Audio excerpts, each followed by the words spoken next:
माननीय सर्वोच्च न्यायालय से उम्मीद की वो किरण हम सबको दिखाई दे रही है। जब से ये इलेक्टोरल बॉन्ड स्कीम 2017 में लाई गई थी, उस वक्त वित्त मंत्री माननीय अरुण जेटली जी ने इसका बहुत बौद्धिकरण करने की कोशिश की। He tried to intellectualise it a lot and justify it, लेकिन हमने तब से उसका विरोध, पुरजोर विरोध, बार बार इस मंच से तो कई बार करते रहे। हमारी क्या आपत्तियां थी?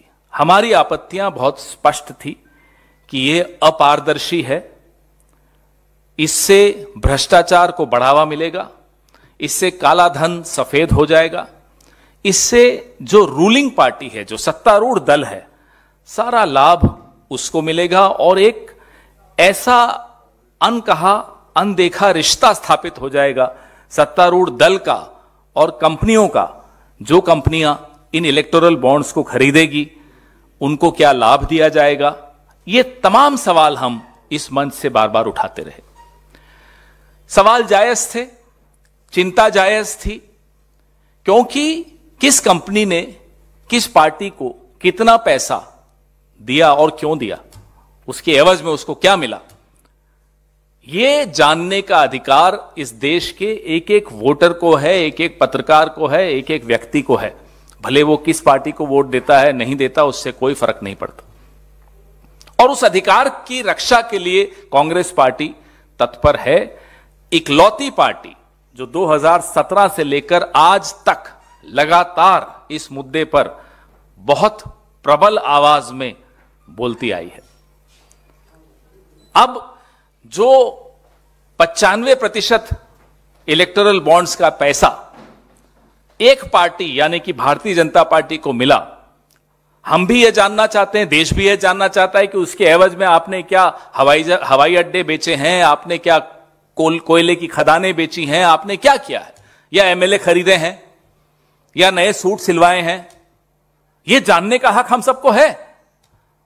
या नए हवाई जहाज खरीदे हैं, हमें नहीं मालूम आपने क्या खरीदा। 95% यानी कि 5,200 करोड़ रुपए भारतीय जनता पार्टी के अकेले के खाते में इलेक्टोरल बॉन्ड से आया है। हम माननीय सर्वोच्च न्यायालय के इस आदेश का खुले दिल से स्वागत करते हैं और हम ये मांग दोहराते हैं कि SBI, state bank of India, उस तमाम जानकारी को सार्वजनिक पटल पर रखे जिससे कि जनता को यह मालूम पड़े किसने कितना पैसा किसको दिया।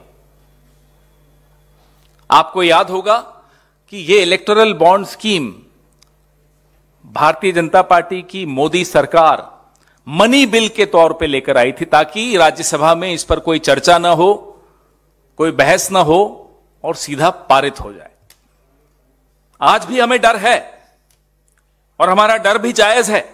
हमारा डर यह है कि कहीं फिर से कोई अध्यादेश जारी ना हो जाए ताकि इस सुप्रीम कोर्ट के आदेश से बच जाए सरकार। यह डर हमारा जायज है। इस डर को हम आपके साथ साझा कर रहे हैं। हमारी मांग है, यह सीधा सीधा भ्रष्टाचार का मामला है और इस भ्रष्टाचार के मामले में सीधे सीधे प्रधानमंत्री खुद शामिल हैं। ऐसे कई खोजी पत्रकारों ने फाइल की नोटिंग्स तक सार्वजनिक की हैं, आप सबके सामने हैं। मैं भी आपसे साझा करूंगा, जिसमें चुनाव आयोग हो, वित्त मंत्रालय हो, लॉ कमीशन हो, लॉ मिनिस्ट्री हो, इन सब ने अपने अपने स्तर पे जिनके जमीर जिंदा हैं उन अधिकारियों ने फाइल नोटिस में अपना विरोध दर्ज किया था। उस विरोध को नजरअंदाज करते हुए किस तरह से यह थोपी गई इलेक्टोरल बॉन्ड स्कीम इस देश पर, यह हम सब ने देखा। आज प्रधानमंत्री एक्सपोज हो गए हैं, बेनकाब हो गए हैं, उनका भ्रष्टाचार बेनकाब हो गया। ये भ्रष्टाचार, मैं कहूं बचते हुए कह दूं कि भाजपा का भ्रष्टाचार है, ये इलेक्टोरल करप्शन है, ये सब मुझे लगता है लाग लपेट की बात होगी। ये सीधा सीधा प्रधानमंत्री द्वारा किया गया एक भ्रष्टाचार है, जिसको कानूनी जामा पहनाने का प्रयास किया गया। मनी बिल लाकर आपने मनी का इंतजाम कर दिया विधायक खरीदने के लिए, कोयले की खदान देने के लिए, हवाई अड्डे देने के लिए, अपने मित्रों को उपकृत करने के लिए ये आपके सामने है आज। मैं फिर से हमारी पार्टी की ओर से, इस देश की जनता की ओर से उन तमाम वकीलों को, एक्टिविस्ट को, एनजीओस को, माननीय सर्वोच्च न्यायालय को खुले दिल से धन्यवाद देते हैं कि आपने एक ऐसा आदेश आज पारित किया है जिससे लोकतंत्र के जिंदा रहने की उम्मीद हम सबके मन में जागी है।